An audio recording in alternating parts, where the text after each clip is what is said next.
काल सकाळी मी मोबाईलवर नोकरीच्या बातम्या पाहत होतो. तेवढ्यात माझ्या नजरेस एक मोठी संधी आली. मुंबई पोर्ट ऑथॉरिटी म्हणजेच मुंबई पोर्ट ट्रस्टमध्ये नवीन भरती जाहीर झाली होती.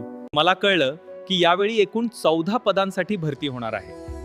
त्यात सहाय्यक संचालक, केटरिंग अधिकारी, सहाय्यक कार्यकारी अभियंता, उपसचिव, वरिष्ठ कल्याण अधिकारी आणि उपव्यवस्थापक अशी महत्त्वाची पदे आहेत. ही पदे प्रशासनात महत्त्वाची भूमिका बजावतात. सगळ्यात खास गोष्ट म्हणजे ही नोकरी मुंबईतच आहे आणि पगारही जबरदस्त आहे.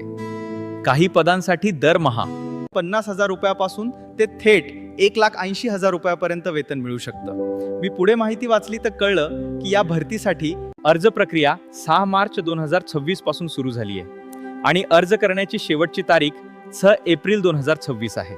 म्हणजे इच्छुक उमेदवारांकडे अजून अर्ज करण्यासाठी वेळ आहे. अर्ज ऑनलाईन पद्धतीने करायचा आहे. अर्ज शुल्काबद्दलही माहिती होती.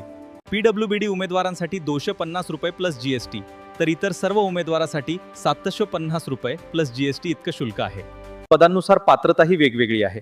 काही पदांसाठी इंजिनिअरिंग पदवी, काहींसाठी अर्थशास्त्र, गणित किंवा सांख्यिकी पदवी, तर काही पदांसाठी अनुभव आणि सामाजिक विज्ञानाची पदवी आवश्यक आहे. काही पदासाठी तर 5 ते 9 वर्षांचा अनुभवही मागितला आहे.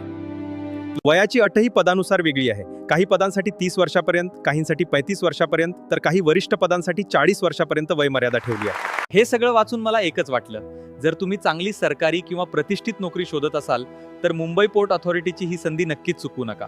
कारण कधी कधी आयुष्यातील मोठी संधी अचानक अशाच एका छोट्या बातमीमधून मिळते.